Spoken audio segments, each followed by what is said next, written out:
Salut, bienvenue à mes nouveaux abonnés et j'espère que vous allez bien. Aujourd'hui, je parle d'un thème différent de ce que j'ai l'habitude de vous présenter et c'est toujours dans le bien-être et dans la santé. Je vais parler du bonheur. Alors, je vais évoquer le bonheur sur 3 grandes questions. C'est quoi le bonheur? Qui a droit au bonheur? Et comment créer son bonheur? Si ça t'intéresse, reste jusqu'à la fin. C'est quoi le bonheur? Vivre le bonheur, c'est une vie d'abondance, de positivité, heureuse et joyeuse. Attention, vivre le bonheur ne veut pas dire absence de problèmes. En effet, tout le monde a des problèmes, peu importe le degré. Même le nouveau-né, il pleure parce qu'il exprime un manque, un désir, il a ses problèmes. Alors, pour moi, ma définition du bonheur, celui qui vit le bonheur, c'est simplement celui qui a la grande capacité de pouvoir gérer ses problèmes, être au-dessus de ses problèmes afin qu'ils ne prennent pas le contrôle sur nous, afin qu'ils ne volent pas notre joie. Qui a droit au bonheur? En fait, pauvre, riche, tout le monde a droit au bonheur. Peu importe ce que tu vis, peu importe ta situation, tu peux créer ton bonheur. Et la question suivante, c'est comment créer son bonheur? Cette question, il faut bien l'écouter parce que c'est une masterclass que je donne. En fait, c'est quelque chose que j'ai expérimenté pendant des années, j'ai travaillé là-dessus et je la vis pleinement. Alors, cette question va s'exprimer en 5 étapes. La toute première étape, comment créer son bonheur? Il faut d'abord essayer de se connaître soi-même, s'identifier, se définir. Qui es-tu? Comment se définir ou s'identifier? Avoir 2 listes. Une liste où vous allez énumérer tout ce qui vous rend joyeux, tout ce qui vous donne le plaisir, tout ce qui vous rend heureux, tout ce qui vous fait vous sentir bien. Et sur l'autre liste, vous allez identifier ou énumérer tout ce qui vous rend malheureux, triste, tout ce qui vous donne la sensation que vous partez vers le bas, en fait, tout ce qui vous détruit. Maintenant que vous avez identifié, vous avez ces 2 listes, vous êtes au milieu, les 2 vous représentent. Alors, vous allez convenir avec moi que pour vivre le bonheur, il faut vivre ce qui est positif. Et pour cela, vous allez travailler sur tout ce qui vous rend triste. C'est un peu comme avoir des forces et des faiblesses.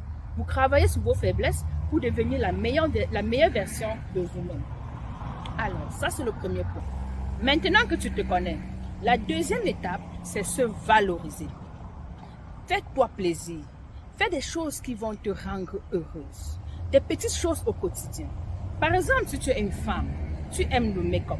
N'attends pas des événements spéciaux pour faire ton make-up. Fais ton make-up tous les jours. Ça doit te faire te sentir bien. Si tu es une comme moi, je suis personnel soignant. Je prends soin des personnes. Alors, j'aimerais aussi qu'on prenne soin de moi. Alors, j'ai initié de faire mes manicures, pédicures au moins une fois par mois. Ou toutes les 2 semaines. Parce que quand j'y vais, je m'installe dans une chaise qui me masse et j'ai quelqu'un qui prend soin de moi. Ça me fait plaisir. Ça me donne de la valeur. Ça fait que je me sens bien. Je me sens propre. Ok? Alors, parce que la personne qui se valorise est difficilement déstabilisable. Quand tu te valorises, quand tu prends soin de toi, tu développes une confiance en toi. Tu développes une estime de soi. Et quand tu as confiance en toi, personne ne peut te déstabiliser. C'est très important. Maintenant que tu te connais, tu te valorises. La 3e étape, c'est de travailler sur ses émotions. Nous avons tous les émotions. Il y a des personnes qui sont irritables, des personnes qui s'énervent pour rien, des personnes qui se fâchent pour rien, des personnes qui ne savent pas gérer des émotions. Travaille sur tes émotions. Comment travailler sur tes émotions? Cherche quelque chose que tu peux t'attacher, qui te ramène à la raison à chaque fois que tu sens que tu déconnes. Cherche quelque chose sur lequel tu peux t'accrocher, qui te redonne le sens. En effet, j'ai une histoire là-dessus qui me concerne. Quand je grandissais, je trouvais que ma mère, père à son âme, je trouvais qu'elle bavardait beaucoup, qu'elle grondait sur tout le monde à la maison. Elle était toujours derrière nos pieds. Tu n'as pas fait ci, tu n'as pas fait ça, tu n'as pas fait ton lit, tu es une sale fille, voilà. Elle était toujours en train de bavarder. Mais cependant, parfois nous voulons qu'elle voyage pour nous laisser en paix. Même comme quand elle partait, la première nuit qu'elle faisait dehors, elle nous manquait déjà. Mais cependant, un jour, j'étais tellement énervée que j'ai regardé ma mère, je lui ai dit, tu bavardes gros, tu grondes pour rien. C'est même quelle mère ça? Alors, j'étais étonnée de sa réaction. Elle s'est retournée, elle m'a regardée, elle m'a dit ceci, une seule phrase, tu bavarderas plus que moi. À l'instant T, Je n'ai pas compris tout de suite le sens de la phrase. Mais plus le temps passe, quand je me suis mariée, j'ai commencé aussi à voir ma famille. Je me suis trouvée en train de bavader pour rien. Je criais sur les enfants. Je crie sur mon mari. Tu t'es levé, tu n'as pas fait le lit. La chambre de l'enfant est sale. Je crie sur l'enfant. Pourquoi tu n'as pas mis X ici? J'aimerais mettre l'ordre dans la maison. Pourquoi vous êtes tellement désordonné? Toujours en train de crier sur les gens. Alors, et ça me pourrissait la journée. Ça me pourrissait le quotidien. Ça me rendait irritable. Ça me rendait mal. Ça prenait ma joie. Mais un jour que j'étais en train de bavader, j'ai vu la voix de ma mère me parler. Je me suis revue dans la scène passée où je disais à ma mère, tu bavardes trop. Et j'ai revu la réponse qu'elle m'avait dit à l'époque, tu bavarderas plus que moi. Et je me suis mise à rigoler, je me suis tassée et je me suis dit, ça c'est l'expérience, c'est la maturité. Elle avait raison. Alors, depuis ce jour-là, je ne fais plus la même chose. Maintenant, quand je vois quelque chose qui est déplacé, j'appelle gentiment et je dis, est-ce que tu sais que cette chose, tu peux le mettre de côté? Ou alors, je vais le faire, je vais ramasser. Plus tard, quand l'ambiance à la maison serait bonne, je vais rappeler à chacun sa tâche. Et depuis ce jour, je vis le bonheur parce que je ne suis plus irritable, je suis joyeuse à la maison.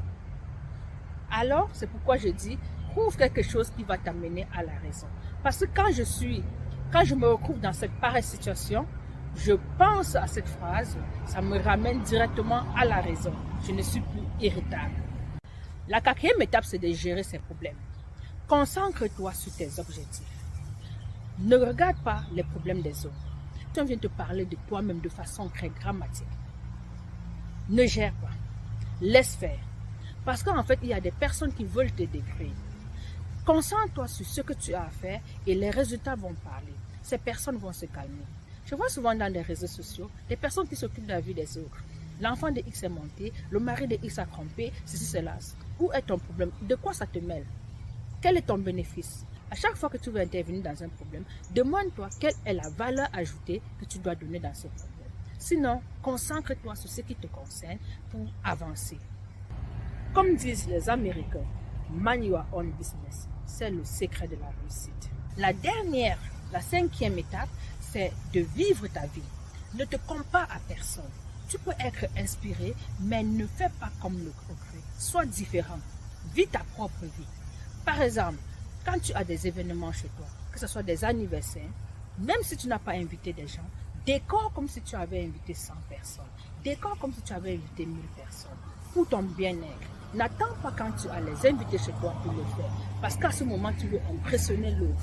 De la même façon, quand tu prends ton dîner le soir, la plupart du temps, décore la table comme s'il y avait des invités. C'est pour ton bien-être. Je vois des gens qui achètent des assiettes chères ou des cuillères en or, mais qui gardent là et ça fait même 2 ans parce qu'ils n'ont pas d'étranger.